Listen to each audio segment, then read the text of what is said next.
श्री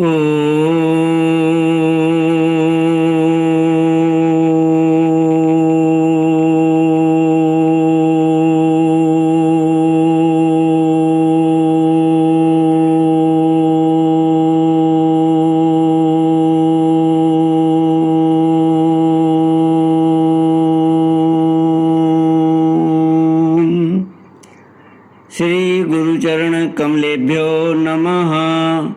श्री गणेशाय नमः।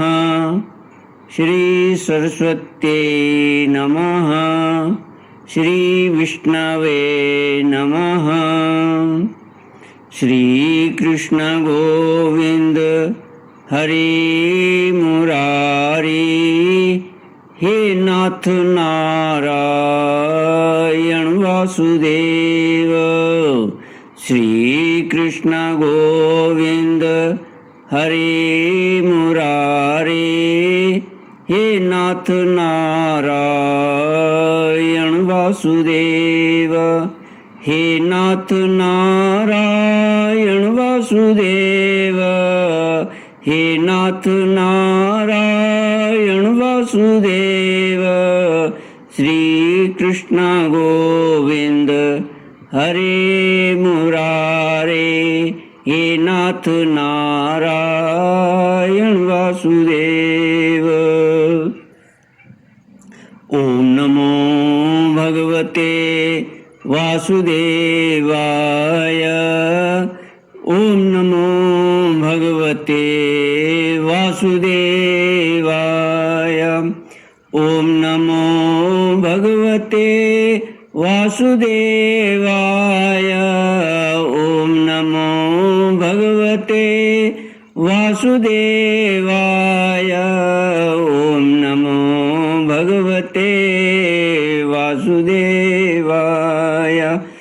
ओम नमो भगवते वासुदेवाय। कृष्णाय वासुदेवाय हरये परमात्मने प्रणतक्लेशनाशाय गोविन्दाय नमो नमः। कृष्णाय वासुदेवाय देवकी नंदनाय च नंदगोपकुमाराय गोविन्दाय नमो नमः। सच्चिदानंद रूपाय विश्वोत्पत्त्यादि हेतुवे तापत्रय विनाशाय श्री कृष्णाय वयं नमः।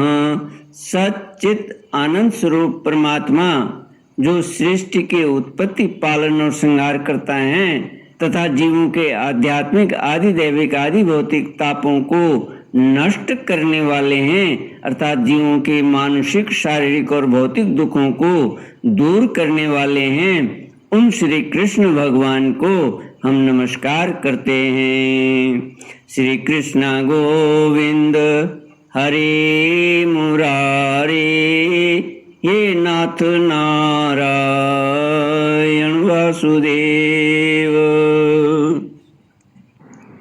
श्रीमद् भागवत सप्तम स्कंद पंचदशोऽध्याय श्लोक 28 से। नारद उवाच षड्वर्ग संयम्यैकान्ताः सर्वा नियमचोदनाः तदन्ता यदुनो योगान् आवहेयुश्रमावः यथा वार्तादयो ह्यार्था योगस्यार्थं न बिभ्रति अनर्थाय भवेयुस्ते पूर्तमिष्टं तथा सतः। शास्त्रों में जितने भी नियम संबंधी आदेश हैं, काम, क्रोध, लोभ आदि 6 शत्रुओं पर विजय प्राप्त करने के लिए श्रीमद् भागवत 7वां स्कंद 15वां अध्याय श्लोक 28 से श्री नारद जी कहते हैं, युधिष्ठिर, शास्त्रों में जितने भी नियम संबंधी आदेश हैं उनका एकमात्र तात्पर्य यही है कि काम, क्रोध, लोभ, मोह, मद और मत्सर, इन 6 शत्रुओं पर विजय प्राप्त कर ली जाए, अथवा 5 इंद्रियां और मन ये 6 वश में हो जाएं। ऐसा होने पर भी यदि उन नियमों के द्वारा भगवान के ध्यान, चिंतन आदि की प्राप्ति नहीं होती, तो उन्हें केवल श्रम ही श्रम समझना चाहिए। जैसे खेती, व्यापार आदि और उनके फल भी योग साधना के फल भगवत प्राप्ति या मुक्ति को नहीं दे सकते, वैसे ही दुष्ट पुरुष के श्रौत स्मार्त कर्म भी कल्याणकारी नहीं होते, प्रत्युत उल्टा फल देते हैं। जो पुरुष अपने मन पर विजय प्राप्त करने के लिए उद्यत हो, वह आसक्ति और परिग्रह का त्याग करके संन्यास ग्रहण करे, एकांत में अकेला ही रहे और भिक्षावृत्ति से शरीर निर्वाह मात्र के लिए स्वल्प और परिमित भोजन करे। युधिष्ठिर पवित्र और समान भूमि पर अपना आसन बिछाए और सीधे स्थिर भाव से सम्मान और सुखपूर्वक आसन से उस पर बैठकर ओमकार का जप करे। जब तक मन संकल्प विकल्पों को छोड़ न दे, तब तक नासिका के अग्रभाग पर दृष्टि जमाकर पूरक, कुंभक और रेचक द्वारा प्राण तथा अपान की गति को रोके।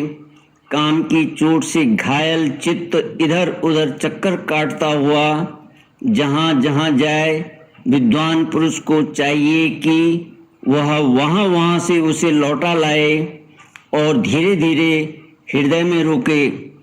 जब साधक निरंतर इस प्रकार का अभ्यास करता है, तब ईंधन के बिना जैसे अग्नि बुझ जाती है, वैसे ही थोड़े समय में उसका चित्त शांत हो जाता है।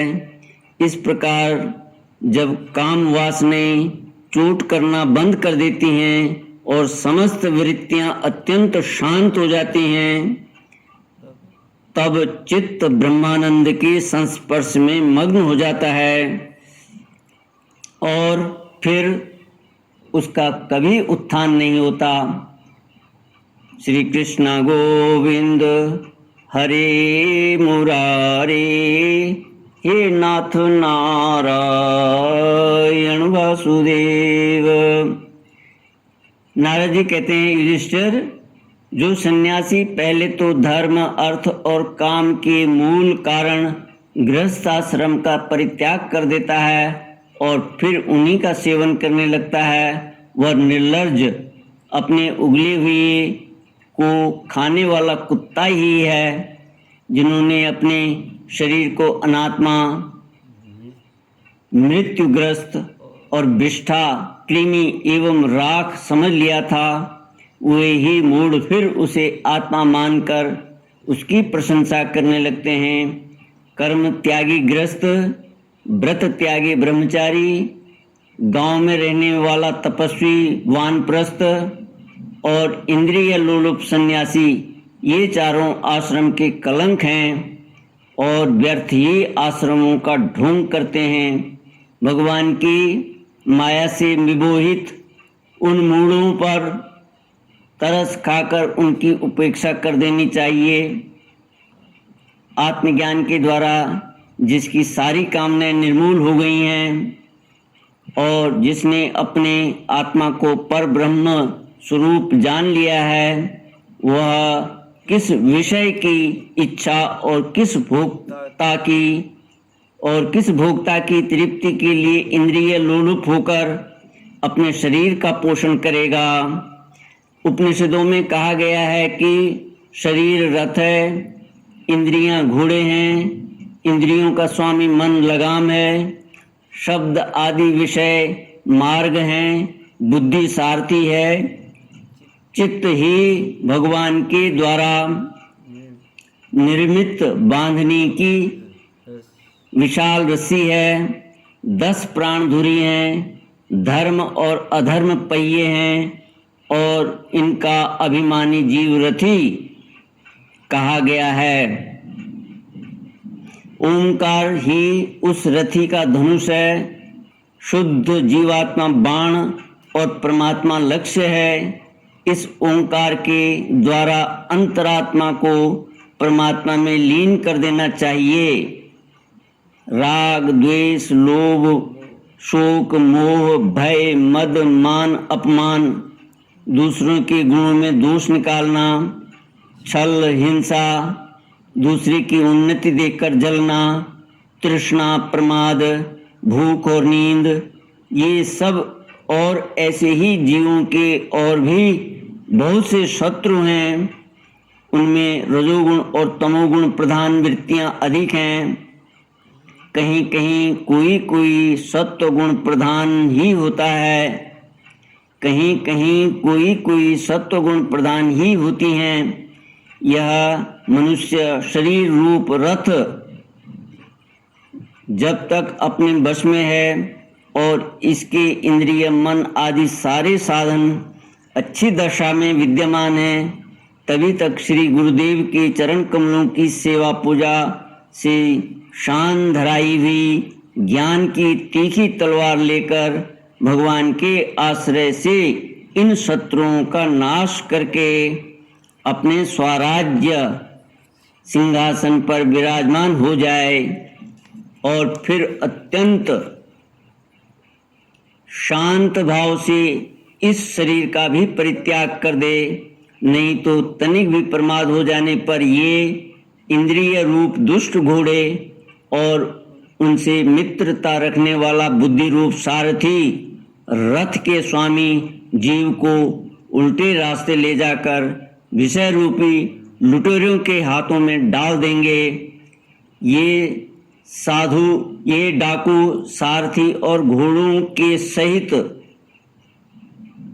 वे डाकू, सारथी और घोड़ों के सहित इस जीव को मृत्यु से अत्यंत भयावने घोर अंधकार में संसार के कुएं में गिरा देंगे। श्री कृष्ण गोविंद हरे मुरारे, हे नाथ नारायण वासुदेव। नारद जी कहते हैं, युधिष्ठिर, वैदिक कर्म 2 प्रकार के हैं। एक तो वे जो वृत्तियों को उनके विषयों की ओर ले जाते हैं, प्रवृत्ति परक, और दूसरे वे जो वृत्तियों को उनके विषयों की ओर से लौटाकर शांत एवं आत्म साक्षात्कार के योग्य बना देते हैं। निवृत्ति परक, प्रवृत्ति परक कर्म मार्ग से बार बार जन्म मृत्यु की प्राप्ति होती है और निवृत्ति परक भक्ति मार्ग या ज्ञान मार्ग के द्वारा परमात्मा की प्राप्ति होती है। शेन याग आदि हिंसामय कर्म, अग्निहोत्र, दर्श, पूर्णमास, चातुर्मास्य, पशु याग, सोमयाग, वैश्वदेव, बलिहरण आदि द्रव्यमय कर्म इष्ट कहलाते हैं और देवालय, बगीचा, कुआं आदि बनवाना तथा प्याव आदि लगाना पूर्त कर्म करना है। प्याव आदि लगाना पूर्त कर्म है। ये सभी प्रवृत्ति परक कर्म हैं और सकाम भाव से युक्त होने पर अशांति के ही कारण हैं। प्रवृत्ति परायण पुरुष मरने पर चरु पुरोडाशादि यज्ञ संबंधी द्रव्यों के सूक्ष्म भाग से बना हुआ शरीर धारण कर धूमाभिमानी देवताओं के पास जाता है। फिर कर्म से रात्रि कृष्ण पक्ष और दक्षिणायन के अभिमानी देवताओं के पास जाकर चंद्रलोक में पहुंचता है। वहां से भोग समाप्त होने पर अमावस्या की चंद्रमा के समान क्षीण होकर वृष्टि द्वारा क्रमशः औषधि लता अन्न और वीर्य के रूप में परिणित होकर पितृयान मार्ग से पुनः संसार में ही जन्म लेता है। युधिष्ठिर, गर्भाधान से लेकर अंत्येष्टि पर्यंत संपूर्ण संस्कार जिनके होते हैं उनको द्विज कहते हैं।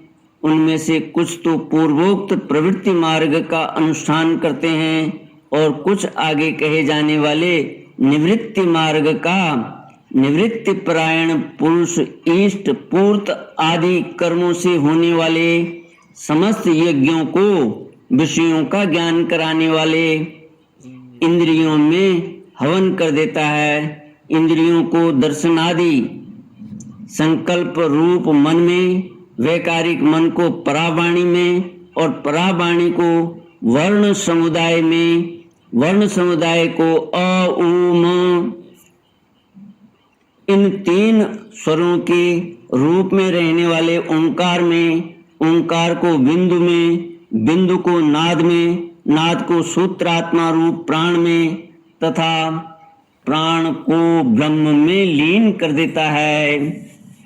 वह निवृत्ति निष्ठा ज्ञानी क्रमशः अग्नि, सूर्य, दिन, सायंकाल, शुक्ल पक्ष, पूर्णमासी और उत्तरायण के अभिमानी देवताओं के पास जाकर ब्रह्मलोक में पहुंचता है और वहां के भोग समाप्त होने पर वह स्थूलोपाधिक विश्व अपनी स्थूल उपाधि को सूक्ष्म में लीन करके सूक्ष्मोपाधिक तेजस हो जाता है। फिर सूक्ष्म उपाधि को कारण में लय करके कारणोपाधिक प्राज्ञ रूप से स्थित होता है।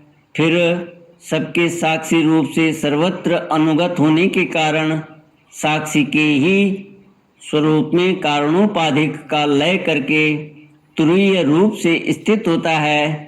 इस प्रकार दृश्यों का लय हो जाने पर वह शुद्ध आत्मा रह जाता है। यही मोक्ष पद है। इसे देवयान मार्ग कहते हैं।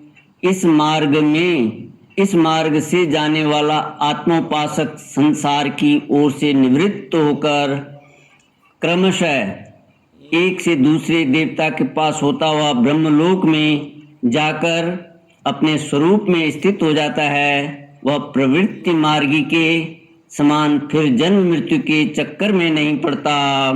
श्री कृष्ण गोविंद हरे मुरारे, हे नाथ नारायण वासुदेव। ओम पूर्णमद पूर्णमिदं पूर्णात् पूर्णमुदच्यते पूर्णस्य पूर्णमादाय पूर्णमेवावशिष्यते। ओम शांति शांति शांति। हरि ओम। श्री गुरुभ्यो नमः। हरि ओम।